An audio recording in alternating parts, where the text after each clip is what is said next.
Daydream Awakening. Сайн байцгаана уу? Хумхын ордныхны өмчлөг хийх чинь. Тэгэхээр шинэ сар эхрийн орд дээр гарсан. Тэгээд air sign болохоор бас хумхын ордны өмчлөг хийх нь зөв юм болов уу гэж бодлоо. Хумхын ордных нь маань бичлэгээ гоё сонсоод хэрэгтэй мэдээлэл аваарай. Rising sign эсвэл sun sign, эсвэл moon sign ч гэж болно. Өөрт тань ерөнхийдөө татагдаад үзмэр санагдаад хэрэгтэй мэдээлэл авах юм шиг санагдчихвал үзээрэй. За, хумхын ордныхны маань уншлага бэлэн боллоо. Хумхын ордон дээр мэдээж hermit үзэр гарч ирсэн. Hermit үзэр яг ийм байралтаа гарч ирсэн. Тэгэхээр энэ ямар утгаатай вэ гэхлээр энэ бичлэгийг үзэж байгаа зарим хумхын ордныханд бол ганцаараа цагийг өнгөрүүлээд одоо мэдээлэлээ боловсруулад өөртөөгөө ярилцах ч юм уу цаг хэрэгтэй байна. Заримд нь бол хит их ганцаараа өөрийгөө тусгаарлаад нийгмээс тусгаарлаад хит их ганцаараа байгаад өөрийнхөө тэр таата тухта болно да ингээд хит удаан хугацаанд байлгаад өөрийнхөө мэдээллээ өөрийнхөө одоо мэдлэг чадвар цуглуулсан хоримтлуулсан тэр мэдээллээ бусдад хуваалцахгүй байгааг ер нь бол хэлж байна.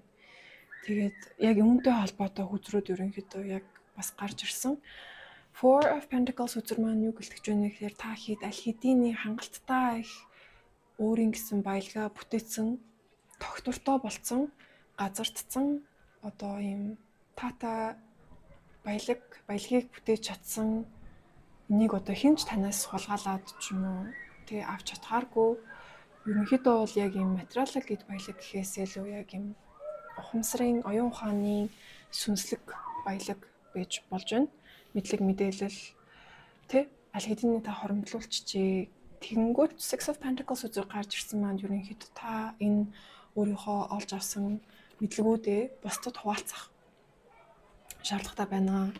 Өөрийнхөө энэ чадвар, өөрийнхөө тэр мэдээлэл мэдлэг боловсрал өөртөө хоримтлуулж чадсан танаас хинч авч чадхааргүй тэр зүйлийг баялагийг та бусдад хуваалцах нь одоо таны дараагийн үүрэг.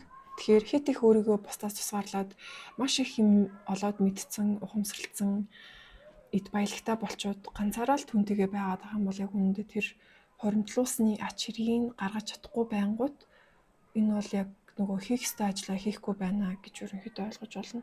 Тэгэнгүүт та ингээд бас айгүй хязгаарлагдсан мэдрэмжтэй тийм байдалд байгаад ах шиг байна л да. Энэ нь гэхдээ ямар учиртай вэ гэхээр та өөрийгөө л хязгаарлаж байгаа шүү. Таны өөрийн чинь оюун санаа өөрийгөө хязгаарлсан ямар нэгэн логик, рационал шалтгаан бий болгоцсон би ийм болохоор хуваалцахгүй байгаа юм ч юм уу магадгүй бусад хүмүүс ойлгохгүй болохоор би угаасаа ярихгүй байгаа ч юм уу хуваалцахгүй байгаа мó хүмүүс угаасаа баг энийг ойлгохгүй намайг шүүмжлэн намайг яадаг чинь гэх мэтээр энэ бол зүгээр жишээ ямар нэгэн өөртөө хэл хязгаарыг бий болгоцсон түүндээ ингээ хашигдсан байна.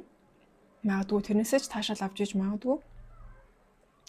Нөгөө төгөөр хит бас өөрийнхөө бий болгож дотроо мэдэрч байгаа тэр хийсвэр ертөнц, далд ертөнц, өөрийнхөө далд ухамсар гэх мэт юм хийсвэр зүйл бас хэтэрхий орцсон түүнээсээ холдохгүй гарч чадахгүй ийм жоохон тууширсан байх шиг байна. Тэгэхээр хэдийгээр хумхын ордныханд хийсвэр ертөнц, далд ертөнц сонирхолтой санагдаад тэндээ ингээд өөртөө гоё тухтай таатай ганцаараа байгаад аз жаргалтай байгаа юм шиг боловч бид бүгдээрээ энэ хорвоод хүн болж мэндэлснийхаа тэр бусад хүмүүстэй интеракт хийж хуваалцах, харилцах яг энэ газар дээр яг бодит амьдралд оролцох энэ бол яг маш чухал. Тийм болохоор ч гэсэн би яг энэ бичлэгүүдийг хийж байгаа.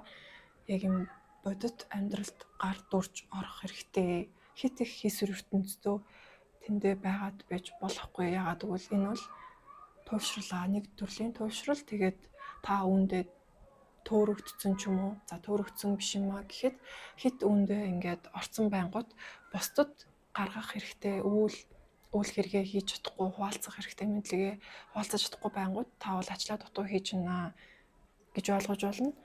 Queen of Wands үзэр доошо харж гарч ирсэн. Тэгэхээр та бас уул нь ингээд өөртөө итгэлтэйгээр маш их зүйлийг хийж чадхаар байтал өөртөө нэг жоох итгэл дутуу те өөрийгөө болоогүй байна бэлэн болоогүй байна ч юм уу эсвэл ямар нэгэн зүйл дутуу байна гэд бас тэр өөртөө итгэх итгэл дутуугаар бас өөрийгөө шалтгаалаад хойш нь суугаад иж магадгүй.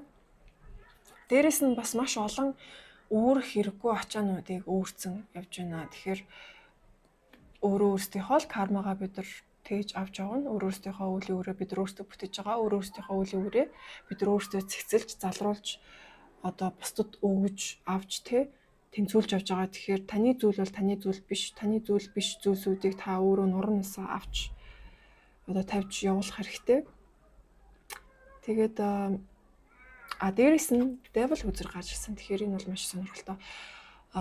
Бодит ертөнцөөс одоо тасраад байна гэсэн шүү дээ. Тэгэхээр ямар нэгэн зүйлд донтсон эсвэл хит их тэр далд ухамсарын ажил далд сүүдэртэйгээ ажиллаж байгаа тэр ажилдаа ингээд хит шунтсан байгаа нь баг ингээд нэг төрлийн донтолт байж болохоор байхгүй. Тэгэхээр зарим хүмүүс бүр ингээд тэр далд ертөнц рүү өнгөөгч тийм одоо зориггүй өөрсдийнхөө сүүдэртэйгээ ажиллах хүсэлгүй байтал магадгүй та нөгөө талд нь хит их өөрийнхөө сүүдэртэйгээ ажиллаад хит их талд ертөнцүүд ингээд маш олон юм хийгээд байгаа нь бас та тэндээ хамааралтай болцсон байх вэ гэдэг би бас сануулгыг хэлж өгмөр байна. Та бол энэ хорвоод давхар үүрэгтэй одоо бусад хүмүүс нэг л үүрэгтэй төрсөн тэр үүргээ биелүүлээд одоо ямар нэгэн тодорхой ажлыг хийгээд эсвэл үр хүүхэдтэй болоод гэр бүлээ хайрлаад халамжлаад явах үүрэгтэй байгаа гэдэг жишээгээр авч үзэж байна л та. Байгаа бол та бол давхар үүрэгтэй хүн шүү та бол бусад хүмүүсээс илүү их хийх ажлууд ягаад гэвэл та бусад хүмүүсээс илүү их өгөгдөлтөө болохоор танд давхар үүрэг оногдож байна. Тэгэхээр энэ үүргээ бас мэдээж ухамсарлаад тэр үүргээ багаар хэрэгжүүлж эхлэх хэрэгтэй. Тэр өөртөө бий болгосон гацаанаасаа та өөрөө гарах хэрэгтэй.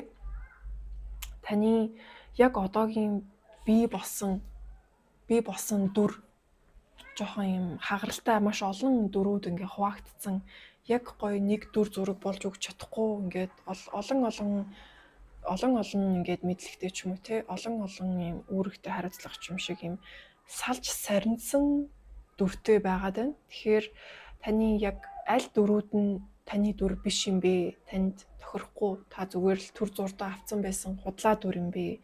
Ямар дүрүүд нь яг жинхэнэ таны дүр юм бэ? Яг хинэн жинхэнэ та биш юм бэ гэдгээ бас өөрөөсөө асуугаад тодорхойлох цаг үеийг ирчихжээ. Хомхын маань уншлага ерөнхийдөө маш гоё сонирхолтой хүчтэй мессежүүдтэй уншлага байна. Тэгээ би бас яг энэ уншлагаас амар хэрчүүж аваад сонирхолтой тайлбар уншлага болж байна л да. Тэгэхээр би бас баяртай байна. Тэгээд энэ хомхын уншлагыг бас одоо сонсож байгаа та бүхэн бас одоо энэ мэдээллийг хэрэгжүүлээрээ сериусны авч үзээрэй гэж бас хэлмээр байна. Тэгээд таны амьдрал бол маш баялаг, маш их юм одоо баялаг гэхээр зөвхөн мөнгө санхүү биш ялангуяа таны хувьд бол яг ерөөсөн мөнгө нэг чухал биш байгаа. Гэхдээ яг өөрийн чинь хувьд баялаг гэж боддог зүйлс бол маш их баялаг байх юм амьдрал байгаа хгүй. Тэгэхээр та тэр баялагтай байх газар руугаа өөрөө л очих үгүй. Одоо үйл хэрэгээрээ одоо шийдвэрээрээ зоригоороо ухамсараараа сэтгэлээрээ сүнслэг тэр оршихуугаараа шийдэх боломжтой. Таныг тэр баялаг бүхий газар хүлээж байна. Тэхийн тулд та бас бусдаа ингэж хуваалцаж яг бодит ертөнцид газартаа бууж ямар нэгэн донтцсон зүйлс байгаа бол тэр донтцсон хамааралтай байгаа зүйлүүдэд ажиглах, анхаарах, ажиллах өөрийнхөө хит тэр сүйдэрлэг талтайгаа нэгдээд тэрнээсээ салждахгүй байвал бас бурханлаг тал руугаа өнгөх хүнлэг байх гэх мэт ийм мессежүүдийг хомхиндаа хүргэж байна. Тэгээд та бүгдэд амжилт хүсье. Баяртай.